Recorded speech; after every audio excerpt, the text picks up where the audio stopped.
Om Shanti. 10th October 2019, Thursday. Essence. Sweet children, your pilgrimage is of the intellect. It is this that is called the spiritual pilgrimage. You consider yourselves to be souls, not bodies. To consider yourself to be a body means to dangle upside down. Sweet children, your pilgrimage is the pilgrimage of intellect. It is called spiritual pilgrimage. In today's Murli, Baba said multiple times, this is spiritual university. This is spiritual school. He is called spiritual father, and he has come to teach you spiritual knowledge. It is this that is called the spiritual pilgrimage. You consider yourselves to be souls, not bodies. To consider yourself to be a body means to consider oneself as body and not as soul is what? Is to dangle upside down. To consider oneself as body and not soul. This is one of the greatest mistakes or blunders that we have done. To consider oneself as body and not soul is the great act of forgetfulness or oblivion. It is the greatest act of oblivion. To consider oneself as body and not as soul is the greatest stupidity that we ever did. It is the great act of foolishness. To consider oneself as body and not as soul is our greatest weakness. To consider oneself as body and not as soul is our deep-rooted habit or sanskars which we are trying to uproot or throw out. To consider oneself as body and not as soul is to enter into the cottage of sorrow.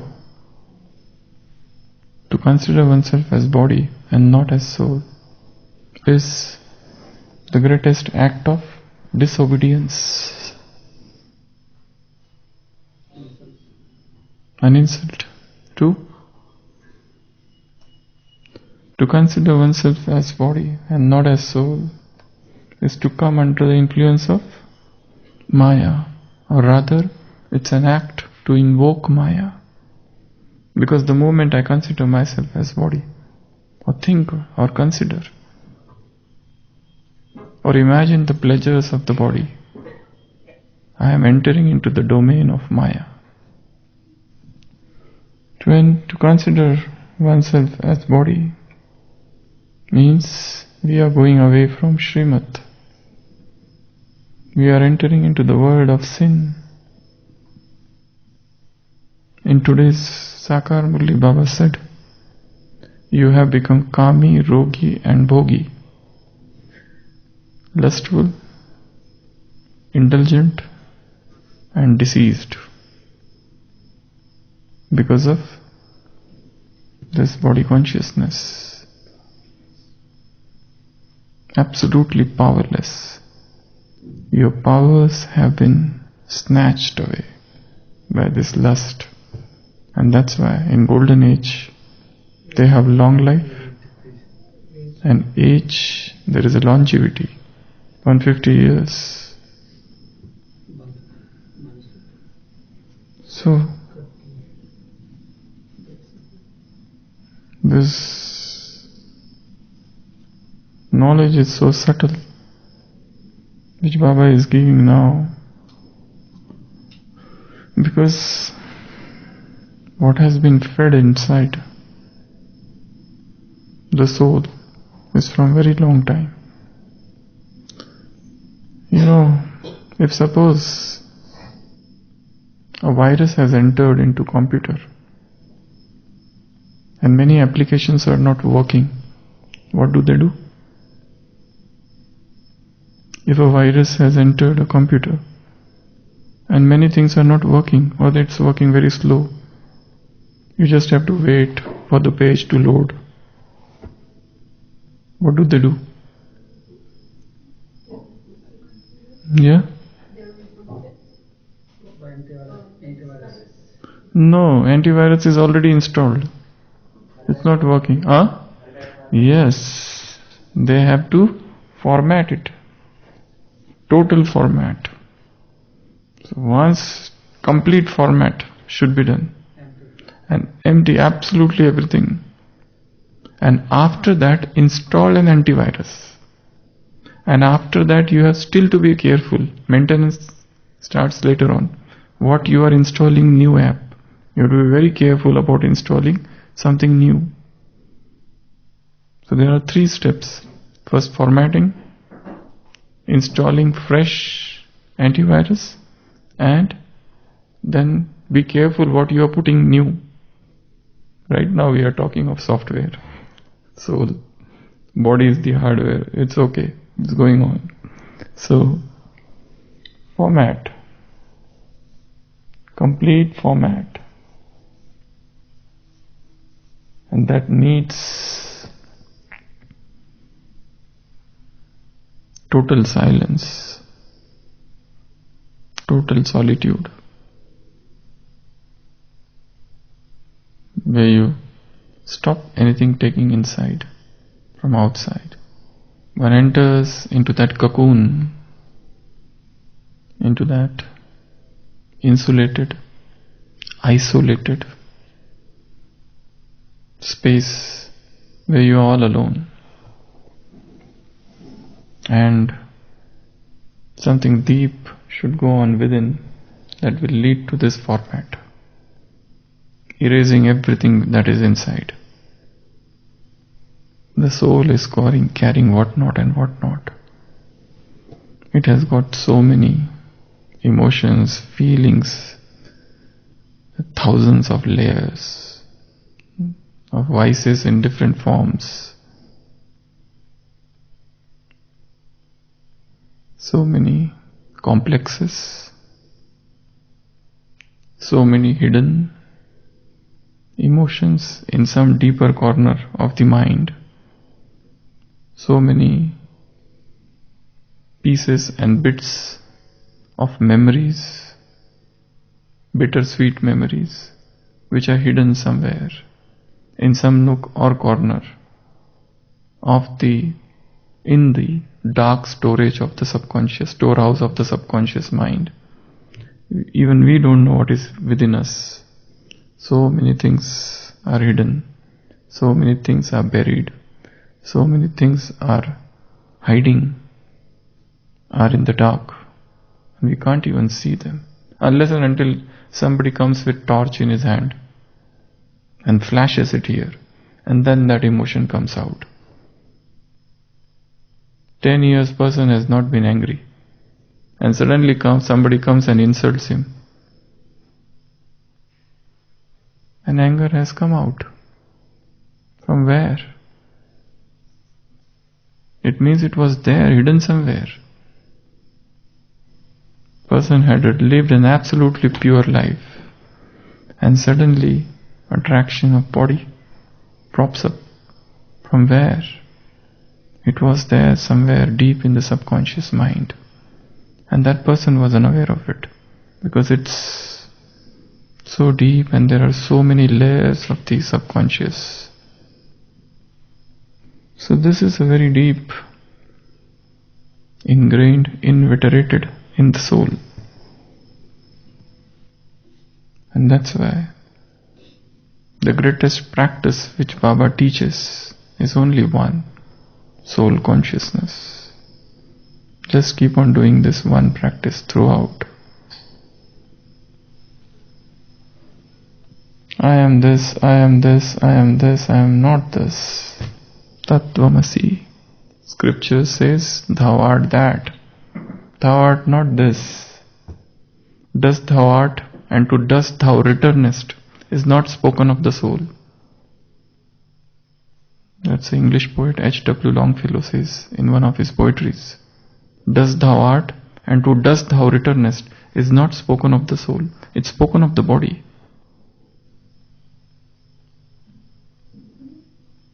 And my existence is not limited to the body. I am the consciousness, one with the universal consciousness. And when the mind operates at a higher level, body remains down, and I am operating somewhere above here. Not in the world of body, but in the world of thoughts, sankalp, in the world of spirits. Human beings have 3 planes of existence. We live in 3 phases of existence. The most superficial or the outside phase is actions, which is on the surface. The second phase, which is little below it, is the phase of or plane of thoughts. The 3 planes of existence. Actions are at the periphery. Below the actions, which are very deeper, are thoughts. And even deeper than thoughts are emotions. Actually, we are all emotional beings. But we show that we are logical, we are reasoning, we are here. We show that we are here. But nobody lives at the plane of thoughts, though they show that they are. Because there is a logic, there is a reasoning, there is a philosophy here. But in fact, each one of us has the deepest plane of existence, and that is emotions. We live at this level, and what is being manifested at the outside is just the repercussion of something which is happening deep within me. Even the thoughts are coming out from emotions. Whatever decisions I take, though I give it a logical look, but even they are arising from emotions. So what sort of emotions I have? And then thoughts come up, and I try to frame those thoughts, shape those thoughts as per the emotions. But deep within is the emotion. So work has not to be done at the level plane of actions at all. This is not the plane where you have to work. Here is the plane of etiquettes, manner, do's, don'ts, or discipline. Somebody tells you, get up at Amrit Vela. It's here. Somebody tells you, okay, read Murli, go for Murli. This is all here, actions. Or this is the lifestyle of Brahmin. You should do this, you should not do this. You should eat this, you should not eat that. That's an extremely outside plane. Do this, don't do this. Meet that person, don't meet that person, he is dangerous. You should avoid meeting revolutionaries, because they might change your thought. They are dangerous people. Like people thought Socrates is so dangerous. He was convinced, but he was undeterred. Nobody could move him. He was threatened, ultimately made to drink poison. He drank and died. But he did not give in. So, actions, they come here. Do this, don't do this. this is not becoming of you, this is not suitable to you. You are Brahmin, how can you do this? This is a very superficial plane. And half of our lives we keep on teaching ourselves, do this and do that. Don't do this, don't do that. Read Murli 10 times, read Murli 5 times. Churn the Murli, don't churn the Murli, whatever. So everything is here. Deeper than the level of action is the level of thoughts. Sit, go alone in solitude and have self-talk. Generate some new thoughts. And that thought should be your thoughts. They should not be the borrowed philosophy. Our thoughts are the progeny of things we have learned from others. Our thoughts are the children of others' thought.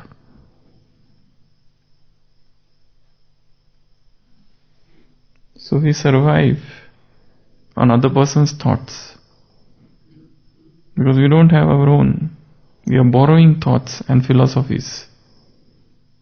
But other may be anything. That may be anyone. Adoption therapy. Adoption therapy. So, it's create one's own thoughts, and even below thoughts are emotions. You have seen the passions of lovers, two lovers, young youth, how passionate they are. They are ready to give up their parents. A 20-year-old boy who stays with his parents for 20 years, suddenly he started loving some girl, just 6 months, and now in this 6 months, he is ready to do everything for her, even to die. Or give up his parents, fight with his parents, or not just parents but the whole society.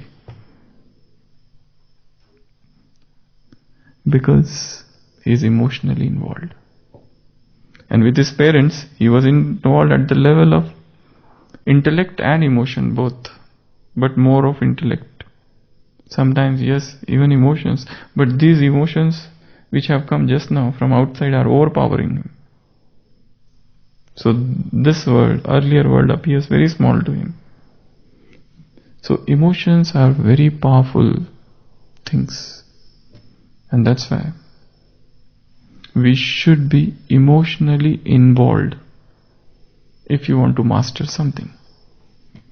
If you are just doing it at the intellectual platform, things will not work. You have to get emotionally involved in God, emotionally involved in Murli, emotionally involved in Amrit Vela, emotionally involved in talking with God, emotionally involved in talking with oneself, emotionally involved in Seva.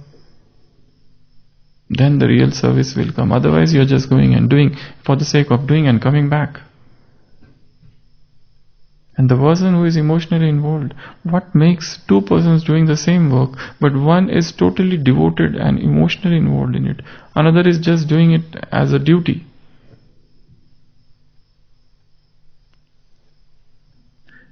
Didi Manmohini had made one of the senior brothers to sit in front of her, and she said, there are two types of people in this yajna. Those who take salary and those who do tapasya, what you want to become. First of all are those who work, who do seva here, and in return they take many things from here. And what they are taking is much more than what they are giving. That is a group of people. That is the first group. Second are the yogis, are the tapasvis. They are the people who are the people of self-control. What you want to become. And she said, don't go to the first category. And many are there like that only. Seva of few hours and deriving much more things, taking much more from yajna. What is the cost of living in Mount Abu? In any of the hotels? One day? 3 times meal, place, residence, and in between some sandwiches and tea and coffee. It's very high. What is the rent, Nagaraj bhai, in one of the hotels here? It all depends on. Which room you are? Yeah. Still an average. What must be the cost? 800. That's the rent of room. Yeah. Now include 3-time meal. Laundry facility. 15. Go ahead. It's much more. And if you want more luxury, it goes up to 5,000. Yeah. So per day cost of living. This is a hill station. This is not just for those who are here, but even those who are coming from outside. If somebody is coming here for service and is involved in waste, he is incurring great loss, or is putting burden on his head. This yajna needs our tapasya. This yajna needs our pure vibrations. This yajna needs our powerful vritti, drishti. This yajna needs the power of yoga from us. If we are deriving so many things from here, what are we giving in return? In fact, we should give 10 times more in return than what we are taking. So today's essence: sweet children, your pilgrimage is of the intellect. It is said that it is this that is called the spiritual pilgrimage. You consider yourselves to be soul, not bodies. To consider yourselves to be body means to dangle upside down. Om Shanti.